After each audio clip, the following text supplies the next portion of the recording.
Halo pemirsa, salam sehat untuk kita semua. Jumpa lagi bersama saya Rini Kustiani dalam program Teras Negeri. Program Teras Negeri ini dapat Anda saksikan di kanal YouTube Tempo.co. Tamu kita hari ini adalah Wali Kota Tanjung Balai, Bapak Waris Thalib. Assalamualaikum warahmatullahi wabarakatuh, Bapak. Waalaikumsalam warahmatullahi wabarakatuh. Selamat datang di program Teras Negeri Tempo. Ya, terima kasih. Saya akan bacakan sekilas profil Bapak Waris Thalib. Beliau adalah putra daerah dari Tanjung Balai, lahir di Sei Apung pada 5 Juni 1971 dan dilantik menjadi Wali Kota Tanjung Balai pada 22 Agustus 2022. Dalam memimpin Kota Tanjung Balai, Bapak Waris Thalib mengusung visi menjadikan Kota Tanjung Balai yang berprestasi, religius, sejahtera, indah dan harmonis. Kota Tanjung Balai yang berjuluk Mutiara Selat Malaka di hilir Danau Toba ini memiliki potensi pariwisata yang luar biasa. Kota ini berada pada pertemuan dua sungai besar, yaitu Sungai Asahan yang merupakan sungai terpanjang di Sumatera Utara dan Sungai Silau yang bermuara ke Selat Malaka. Tanpa berlama-lama lagi, kita langsung saja berbincang dengan Bapak Waris Thalib yang sudah ada di sebelah saya ini.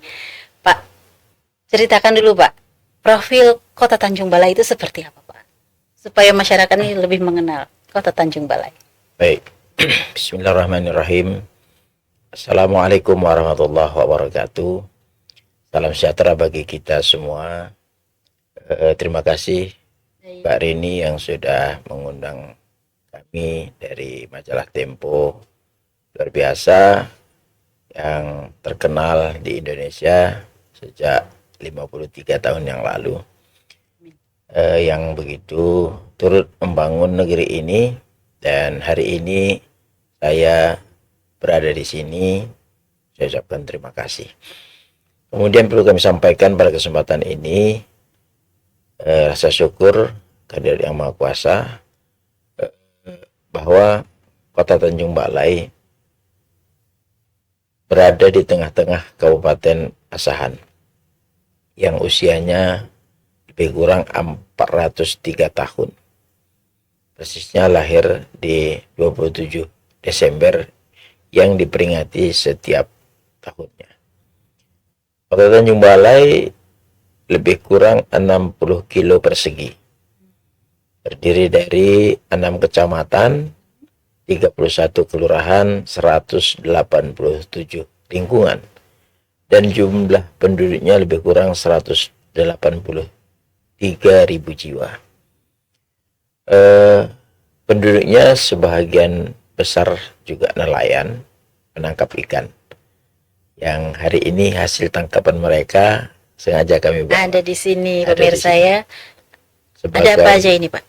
Hasil ada tangkapannya. ikan teri, ada bisa dibuat terasi, ada bisa buat kerupuk. Ini hanya sebagian kecil yang kami bawa.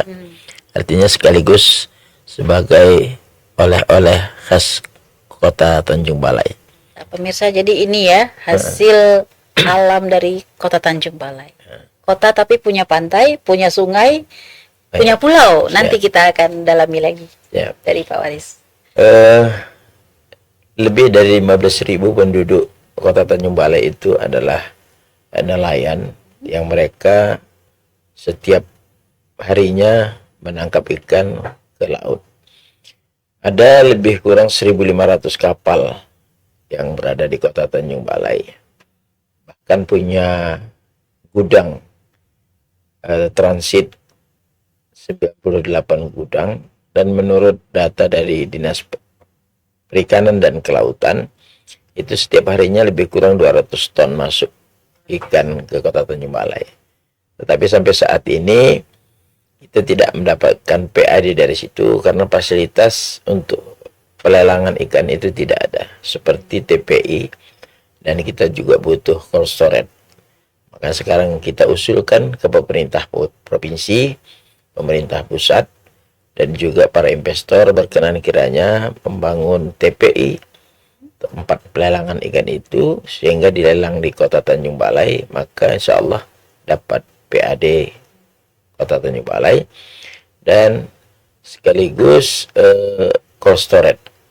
Karena ekspor ikan dari Kota Tanjung Balai itu ke berbagai negara itu setiap harinya ada transportasinya di pelabuhan Teluk Nibung namanya, yang itu statusnya adalah pelabuhan internasional. Dan Kota Tanjung Balai memiliki 2 sungai seperti yang disampaikan Pak Rini tadi. Ada Sungai Silo yang luas atau lebarnya itu hampir 600 meter. Dan di sungai ini terdapat ada 10 pulau yang saat ini sedang kita coba untuk membangun pengelolaan destinasi wisata. Baru 2 titik yang kita coba dengan cara swadaya atau gotong royong. Yang pertama adalah Balai di ujung Tanjung, itu ada muara, pertemuan Sungai Asahan dengan Sungai Silo. Dan alhamdulillah sekarang itu menjadi tempat wisatanya anak Tanjung Balai dan juga para wisatawan yang datang ke Kota Tanjung Balai. Kemudian ada Pulau West Besen yang luasnya lebih kurang 22 hektar. Yang rencananya di situ kita bangun kebun binatang mini dan outbound, blackboard dan wahana mainan anak-anak. Karena itu sangat potensi, yang lebih kurang 1,5 kilo jarak tempuh naik perahu atau sampan kota namanya.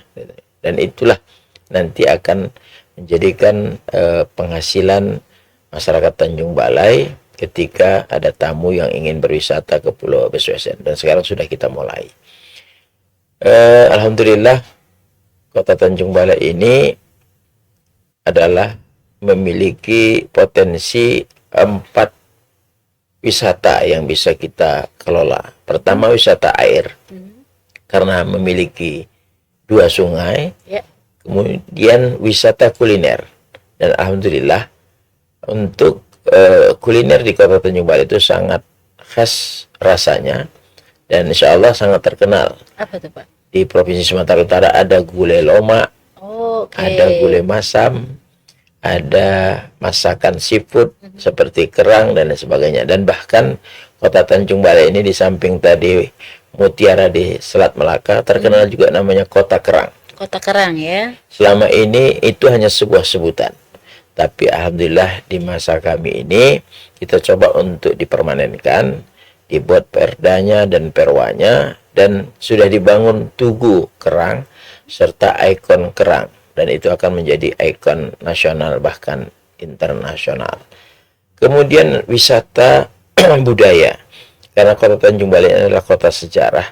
Pernah berdiri 3 istana Raja Melayu. Masih ada? Masih ada. Tetapi yang 2 sudah rata dengan tanah. Tinggal istana 2 itu masih sedang dalam pemugaran. Tapi kemarin kita coba untuk bagaimana mengenang sejarah, karena orang yang besar adalah orang yang tahu tentang sejarah dan menghargai nilai-nilai sejarah. Maka kita coba untuk membangun replika Istana Indra Sakti. Dan alhamdulillah sudah selesai, dibantu oleh pemerintah Provinsi Sumatera Utara.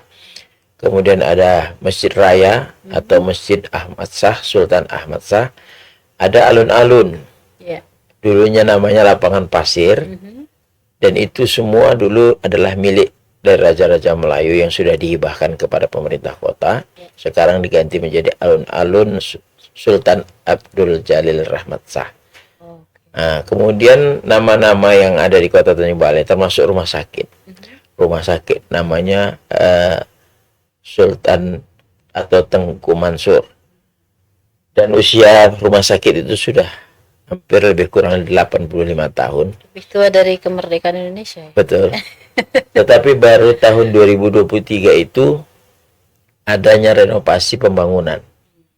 Untuk ada 40 ruangan, dan baru itulah menurut sejarah, karena satu-satunya menjadi kebanggaan dan harapan masyarakat Kota Tanjung Balai. Dan itu akan terus kita perjuangkan, baik dia fisiknya, alkesnya, dan juga tenaga medisnya. Dan kami berharap masyarakat Tanjung Balai itu tidak lagi dirujuk ke kota lain. Biasanya di sana ke kota Medan.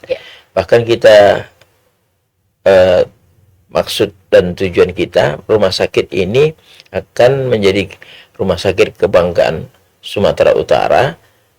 Kabupaten kota yang lain bila perlu berobat ke Tanjung Balai. Bahkan yang selama ini masyarakat Tanjung Balai atau Indonesia berobat ke Malaysia, bila perlu orang Malaysia yang berobat ke kota Tanjung Balai. Itulah yang mungkin sedikit profil yang dapat kami sampaikan, dan alhamdulillah kota Tanjung Balai ini dulunya kota ulama, kota sangat religi. Maka di visi misi itu kita masukkan ada bersih, berprestasi, religius, sejahtera, indah, dan harmonis. Pencanangan sekarang kita tingkatkan lagi menjadi kota beriman, kota santri, kota satu rumah satu penghafal Al-Quran. Karena ya jujur saja, pembangunan pondok pesantren pun baru 2 tahun ini. Selama ini belum ada. Itu pembinaan generasi penerus. Dan religi ini bukan untuk satu agama. Ada 6 agama di kota Tanjung Balai. Bisa untuk berdampingan. Dan kalau non-muslim membangun sekolah-sekolah minggu sebagai menempah generasi penerus. Dan kalau Islam membangun pondok pesantren dan tempat-tempat tahfiz. Maka kemudian pariwisata atau wisata yang keempat adalah wisata religi. Sekarang kita sedang gagas dan sudah berjalan. Ada namanya Waterfront City. Di bibir sungai Asahan itu reklamasi sungai, berdiri sudah 2 rumah ibadah, yaitu agama Buddha dan agama Konghucu. Menyusul ini sedang dalam proses adalah Masjid Terapung. Dan nanti akan kita bangun lagi gereja dan kuil, dan di situ ada Tugu Perdamaian, sehingga nanti akan menjadi kota iman atau kota wisata religi. Dan itulah satu aset kekayaan sebagai kebanggaan generasi penerus. Dan juga ada juga pahlawan yang belum ditetapkan oleh negara yang sedang kita usulkan. Namanya Tuan Syekh Ismail Abdul Wahab, yang mati ditembak Belanda 7 peluru. Dan bekas 7 peluru itu masih ada di Lembaga Pemasyarakatan Pulau Semardan. Dan makamnya baru saja kita pugar pada tahun 2023 yang lalu. Kita bangun sebagai layaknya penghargaan kita kepada pejuang kemerdekaan kota Tanjung Balai. Pak, tadi kita menyinggung soal hasil laut, berarti ada UMKM di sana. Nah, bagaimana gambaran UMKM? Apa saja UMKM yang ada di kota Tanjung Balai dan apa usaha pemerintah untuk mendorong perkembangannya? Baik, terima kasih Mbak. Artinya bahwa komitmen kita untuk membangun kota Tanjung Balai yang masyarakatnya menuju makmur dan sejahtera, kami coba untuk mengatasi tentang kemiskinan. Caranya adalah menghidupkan pelaku UMKM. Dan lebih dari 5.000 masyarakat kita yang sudah dibantu, disosialisasikan, dan didukung untuk menjadi pelaku UMKM, yang utamanya tadi di wilayah Waterfront City, dan juga seperti pengelola oleh-oleh ini, dan ada lagi aksesoris dan kerajinan tangan lainnya yang tidak kami bawa, termasuk masalah batik tenun. Karena di Sumatera Utara, khususnya di bumi Melayu, karena kota Tanjung Balai ini adalah bumi Melayu, itu lebih cenderung kepada tenun. Kalau batik mungkin di daerah Jawa ya Mbak ya, kalau di daerah Melayu itu tenun ya, jadi kami sebut istilahnya itu batik tenun namanya. Dan anggaran yang bisa kita gelontorkan baik dari pemerintah kota maupun perbankan yang ada di sana itu sangat membantu masyarakat saat ini. Dan perputaran uang untuk bisa mereka mendapatkan modal dari usaha yang dikelola menjadi penghasilan dan mengurangi pengangguran. Karena alhamdulillah pada tahun 2023 itu data kemiskinan sudah menurun, data pengangguran juga menurun, yang PM lebih naik ya. masalah stunting dan juga masalah buta aksara itu alhamdulillah semuanya sudah menurun. Kemudian kita berharap di masa yang akan datang di tahun-tahun depan ini ada pembangunan industri, ada pembangunan BLK, itu semuanya diperuntukkan adalah bagaimana cara-cara kami, kiat kami untuk mengurangi pengangguran-pengangguran yang ada di Kota Tanjung Balai sekaligus mengentaskan kemiskinan. Jadi yang paling kami harapkan ini Mbak Rini, lewat kegiatan hari ini, kami yakin ada yang mendengar sampai kepada pihak pemerintah pusat, provinsi. Ada namanya di sana dua sungai, Sungai Asahan dan Sungai Silo ini, yang sedimentasi pasirnya itu sudah sangat membahayakan, mengancam kehidupan manusia. Dulu 1 tahun itu cuma 1 kali ada namanya pasang besar. Kalau orang Tanjung Balai bilang namanya pasang besar. Itu hanya 1 kali 1 tahun, dan itu pun hanya sampai ke bibir pantai. Tetapi sekarang sudah 3 kali bahkan sampai 6 kali dalam setahun, itu sudah merendam kota 75 cm dan merendam rumah-rumah penduduk. Bahkan dengan adanya sedimentasi pasir ini sudah bisa digunakan anak-anak kita untuk bermain bola sungai itu. Jadi kita berharap, semua masyarakat berharap dan mendoa agar pasir ini dapat dikeruk. Nah, dan berjuang untuk pengerukan ini sudah lebih dari 25 tahun. Siapapun pemerintahan waktu itu dan masyarakatnya, perjuangan untuk pengerukan itu sampai saat ini belum terlaksana. Artinya bahwa dengan pengerukan pasir ini, para nelayan selamat. Mereka bisa setiap saat untuk melaut.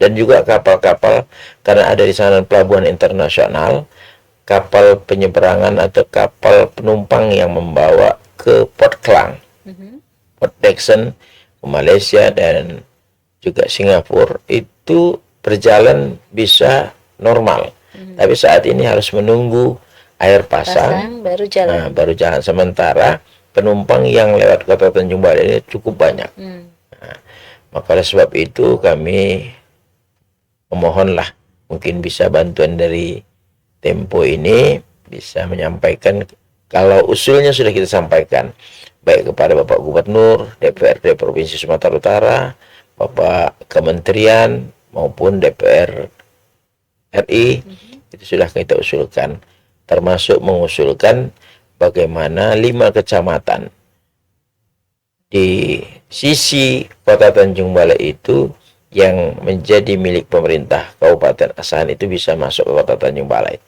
Karena perlu saya sampaikan di sini, Mbak Rini, APBD Kota Tanjung Balai itu sangat kecil, hanya 600 lebih.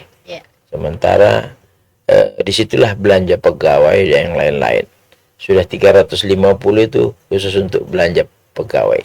Sisanya itu kena reko pusing. Itulah yang bikin pusing bagi kami untuk membangun Kota Tanjung Balai. Maka ketika masuk 5 kecamatan ini, dapat kita lah laut, dapat kita lah jalan lintas, karena pintu gerbang masuk ke Kota Tanjung Balai kita harapkan ada namanya Simpang Kawat. Pas di pintu masuk itu dapatlah jalan lintas, ada namanya itu Kecamatan Simpang Ampat. Dapat kita dengan Kecamatan Tanjung Balai, sehingga nanti dapat kita kebun, dapat kita sawah, dapat kita industri. Itulah menambah PAD. Ya alhamdulillah dalam kurun 2 tahun ini PAD kita terus meningkat, dari pengelolaan restoran, hotel dan distribusi lainnya serta pajak PBB. Oke Pak, tadi Bapak menyinggung tentang stunting turun.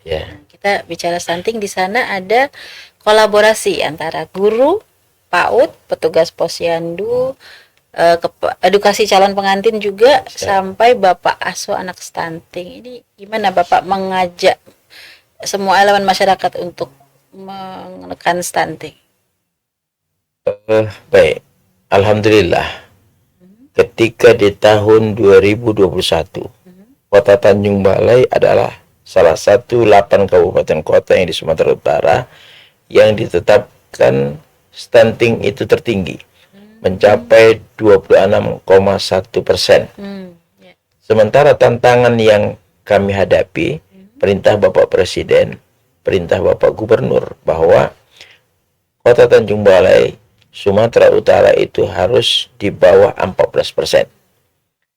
Tetapi bukan memikirkan persentase yang turun, Ya. tapi kami lebih komitmen untuk bagaimana anak-anak Tanjung Balai itu sehat, masyarakat Tanjung Balai itu sehat, dari pembangunan rumah sakit, puskesmas, dan alhamdulillah Kota Tanjung Balai mendapat penghargaan dari Menteri Dalam Negeri untuk jaminan kesehatan itu UHC namanya. Sudah kita terima di tahun 2023 itu mencapai 98%. Nah, kemudian stunting sampai hari ini alhamdulillah sudah menjadi 5,6% dari 26.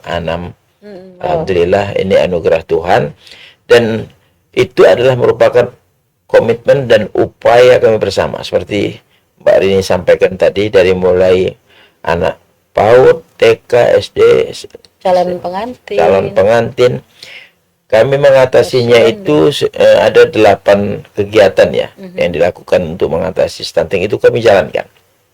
Bahkan saya selaku kepala daerah, saya turun langsung ke rumah-rumah penduduk yang balitanya itu masuk dalam kategori stunting. Kemudian kita cari Intervensi apa? intervensi, apakah ayah asuh atau oma asuh. Bahasa Tanjung Balai itu oma namanya kan. Itu sudah kita peroleh baik dari OPD, para pengusaha, dan kita terus intens memberikan makanan tambahan, asupan gizi dan lain sebagainya. Itulah upaya-upaya kita. Sebenarnya kami juga tidak inginkan sampai 5,6%, tapi kami inginkan masyarakat Tanjung Balai itu sampai 0%. Tidak ada stunting di Tanjung Balai, karena sangat bisa diatasi, karena paling tidak ikan yang diperoleh dari penangkapan di laut itu adalah bisa untuk mengatasi bagaimana hidup sehat, terutama Gizinya terpenuhi. gizi dan ikan itu seperti Mbak Susi, Menteri Kelautannya Bu Susi, Kelautan ya. itu, anak Indonesia harus sehat, anak Indonesia harus makan ikan. Gemar makan ikan. Gitu kira-kira. Jadi Pak, untuk mengatasi stunting tadi ada 8 program plus Iya, mencukupi atau intervensi langsung dari Siap. pemerintah. siap, Nah, ini tadi kita sudah menyinggung potensi pariwisata nih Pak. siap. Ada pulau di tengah sungai. Berarti kan sungainya lebar sekali, 600 meter Iya, tadi iya. lebarnya Pak. Itu pulau-pulaunya karakternya seperti apa Pak? Tadi kan Bapak sudah sebutkan 2. Iya. Ya, yang lainnya mungkin elaborasi atau inovasi ke depannya untuk pulau-pulau lain seperti apa? Ya, alhamdulillah.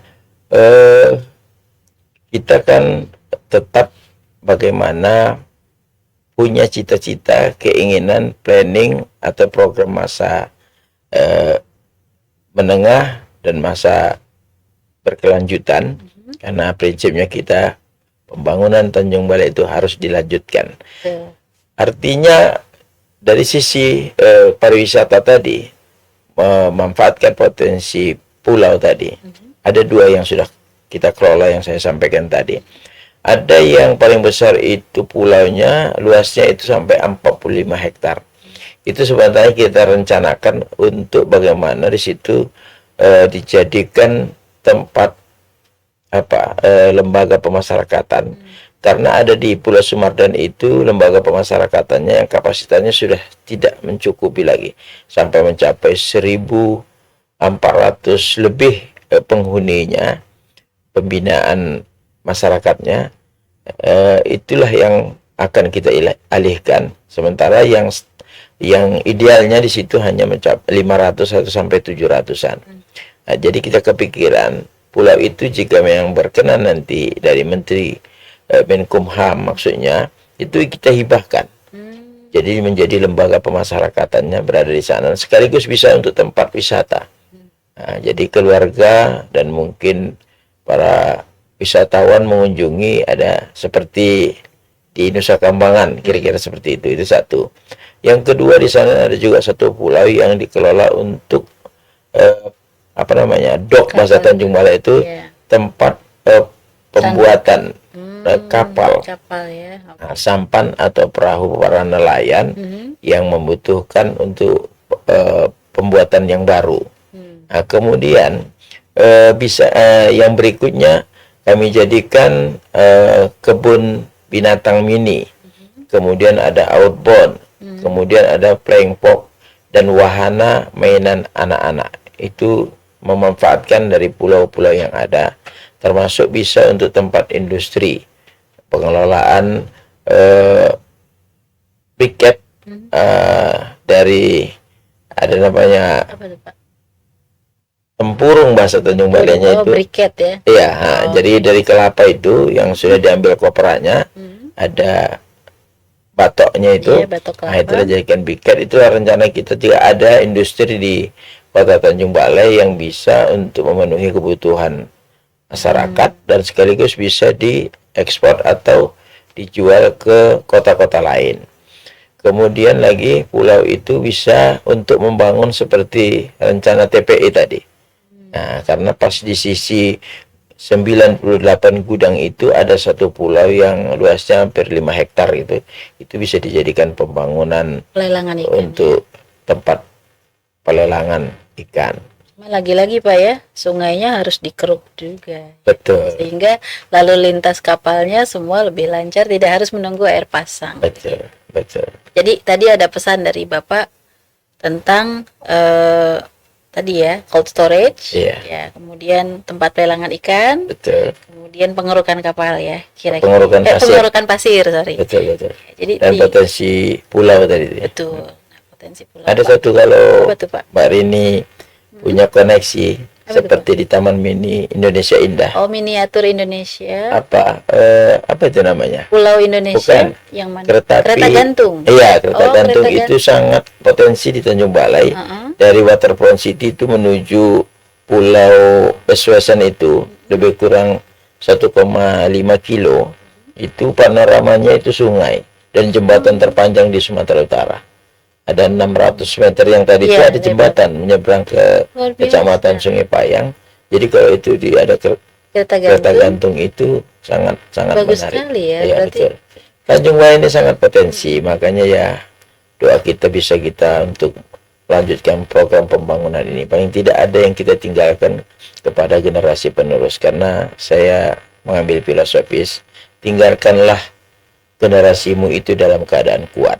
Yang pertama kuat imannya, yang kedua adalah kuat ekonominya.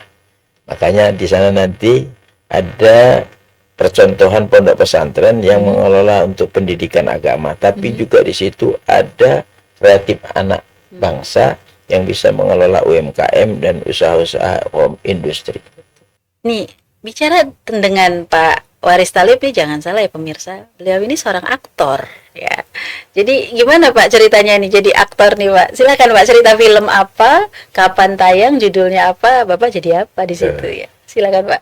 Sebelum cerita film, Oke. saya sedikit untuk menceritakan komitmen dan cita-cita keinginan kita mencintai kota Tanjung Balai ini. Boleh. Yang pertama bahwa alhamdulillah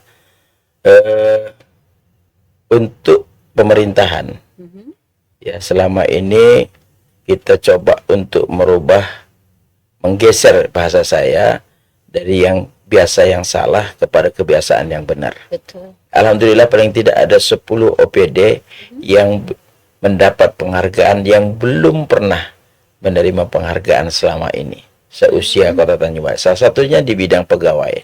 Kepegawaian yang dilaksanakan dengan baik ternyata mendapat penghargaan dari BKN. Langsung kepada BKN datang memberikan penghargaan, malah menjadi pilot proyek percontohan di Indonesia tentang pengelola kepegawaian. Kemudian masalah hukum dapat penghargaan, kesehatan dapat penghargaan, masalah keuangan kita sudah masuk peringkat 6 besar di Sumatera Utara untuk pengelola aset terbaik di Indonesia. Untuk inspektorat ada MCP ya, udah terbaik. Kemudian untuk pemberdayaan perempuan itu mendapat kota layak anak, dan ada beberapa lagi yang tidak kami sampaikan. Kemudian alhamdulillah kita tetap komitmen bagaimana kaitannya dengan tidak kami menangani masalah proyek. Proyek itu adalah semata-mata kita serahkan kepada dinas, instansi. Tidak mencampuri urusan itu, yang penting dilaksanakan dengan baik dan benar, dan betul-betul membangun kota Tanjung Balai. Dan itu terbukti. Ada 10 jalan besar yang puluhan tahun tidak bisa dibangun, hari ini sudah dibangun. Masyarakat sudah sangat terima kasih. Dalam kurun waktu 2 tahun ini, lebih dari 200 jalan yang dibangun, termasuk rumah sakit tadi, termasuk menyelamatkan aset-aset yang terbengkalai. Kemudian lagi bahwa kita juga komitmen tidak mencampuri urusan tentang jual beli jabatan. Alhamdulillah Kota Tanjung Balai bisa ditanyakan nanti kepada ASN. Itu bukti-bukti komitmen kami. Dan alhamdulillah selamat untuk P3K. Tidak ada masalah, dan tidak ada tuntutan, tidak ada isu yang miring di Kota Tanjung Balai, karena kita memang juga lakukan hampir 200 kemarin tenaga honor yang diangkat menjadi 3, termasuk tenaga honor, dan tidak ada masalah di Tanjung Balai.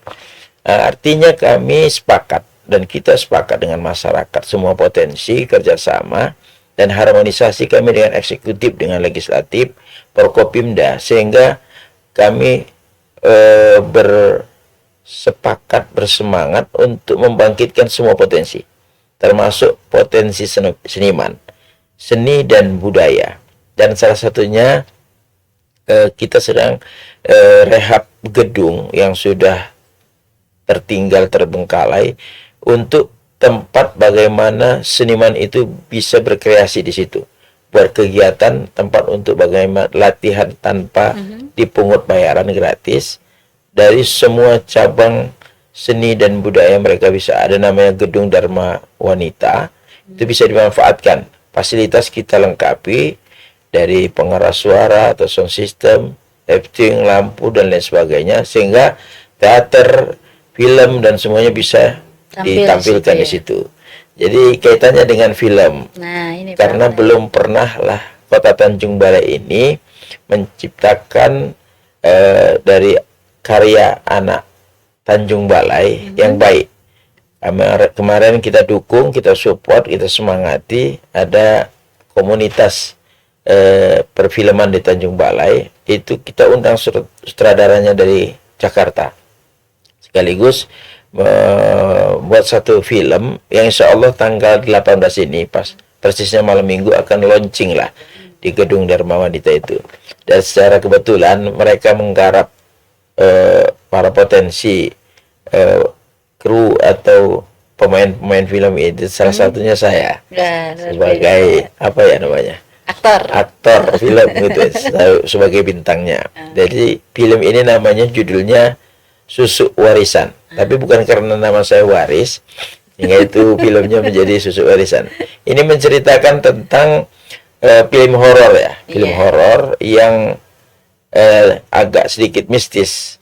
Jadi saya selaku penasehat di situ, diangkat langsung sebagai seorang ustadz, ulama yang bisa memberikan pencerahan dan kaitannya dengan hal yang syirik kepada yang Maha Kuasa, sehingga ada seorang wanita yang mencintai seorang laki-laki, dan laki-laki itu malah mencintai wanita yang lain.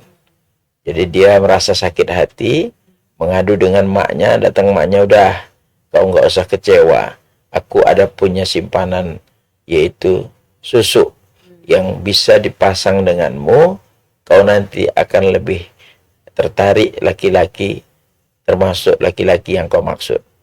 Akhirnya disepakatilah untuk pemasangan itu, dan belum saatnya untuk jenjang pernikahan, wanita ini meninggal dunia.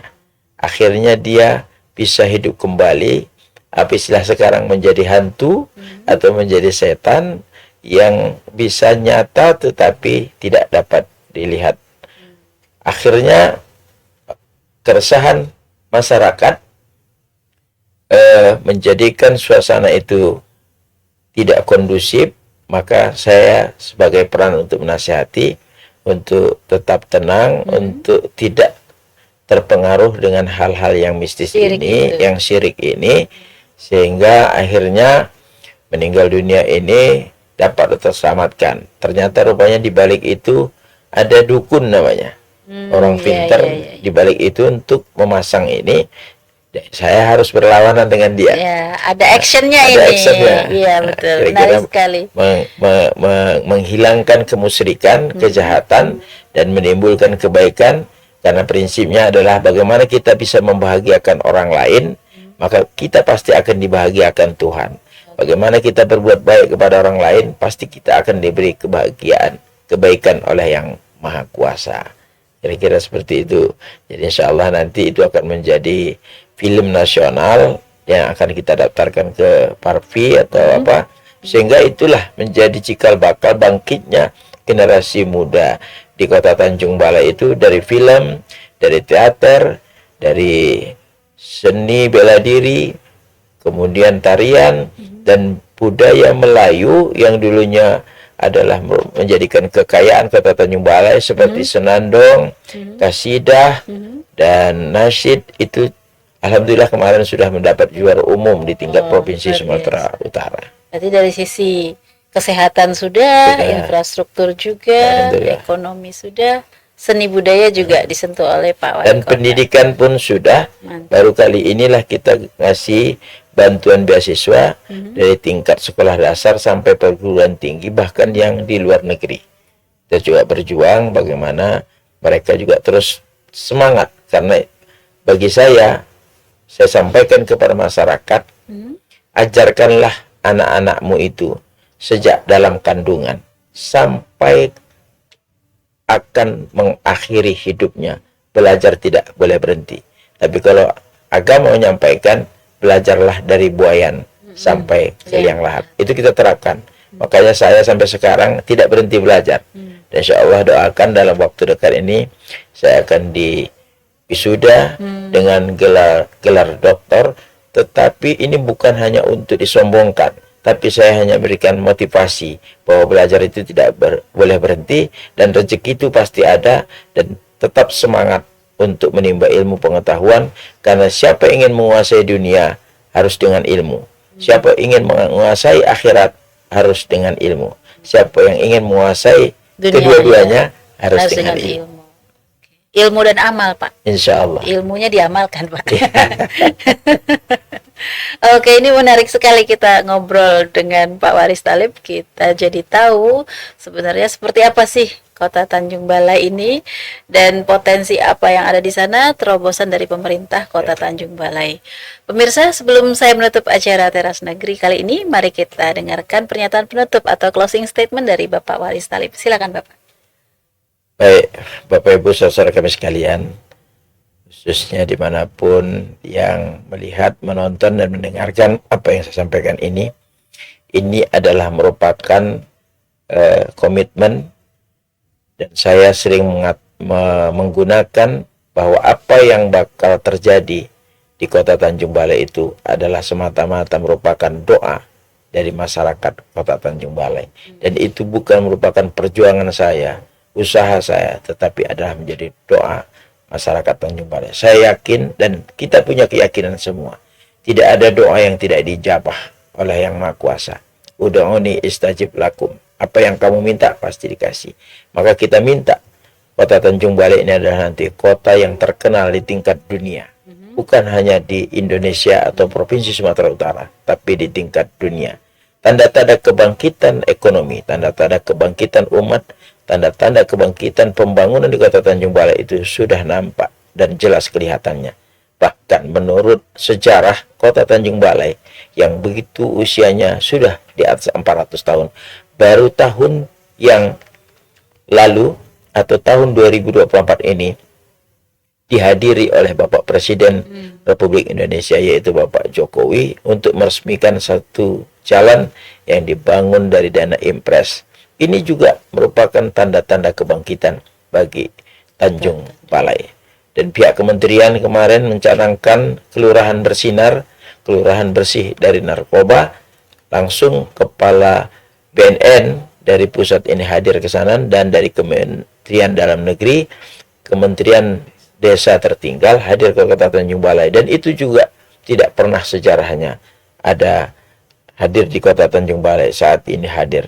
Jadi kita yakin dan percaya, jika masyarakat masih mempercayai dan punya semangat untuk bekerja sama dan sama-sama bekerja, semuanya tidak ada yang tidak mungkin, pasti akan bisa dilakukan.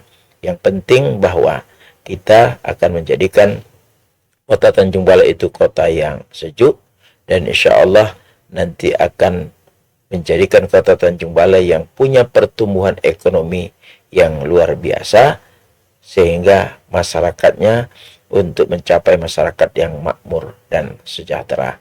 Tapi seperti apa yang disampaikan Mbak Rini tadi, antara amal dengan ibadah itu sangat berbeda. Maka yang penting adalah, yang diperbanyak adalah amal kita. Amal itu adalah ketika kita berbuat baik kepada orang lain, itulah amal kita. Tapi kalau ibadah itu sudah terukur, seperti sholat, puasa, dan agama lain yang melakukan ibadah. Yang membedakan di antara kita itu adalah akidah dan ibadah. Tetapi semua kita bersaudara. Apapun agama kita, apapun suku dan etnis kita, itu adalah merupakan satu saudara yang perlu untuk menjadi satu kesatuan, duduk bersama untuk pembangunan Kota Tanjung Balai yang lebih baik di masa akan datang. Baik, Bapak, terima kasih sekali atas semua penjelasannya tadi. Sungguh menjadi pencerahan dan pengetahuan yang baru untuk pemirsa. Baik, terima kasih Bapak Waris Thalib sudah berkunjung ke Tempo dan berbagi informasi dalam program Teras Negeri. Pemirsa, demikian bincang-bincang kita bersama Bapak Wali Kota Tanjung Balai, Bapak Waris Thalib. Program Teras Negeri akan kembali dengan sejumlah kepala daerah yang memberikan inspirasi untuk kemajuan negeri. Saya Rini Kustiani beserta kru yang bertugas, pamit undur diri. Sampai jumpa.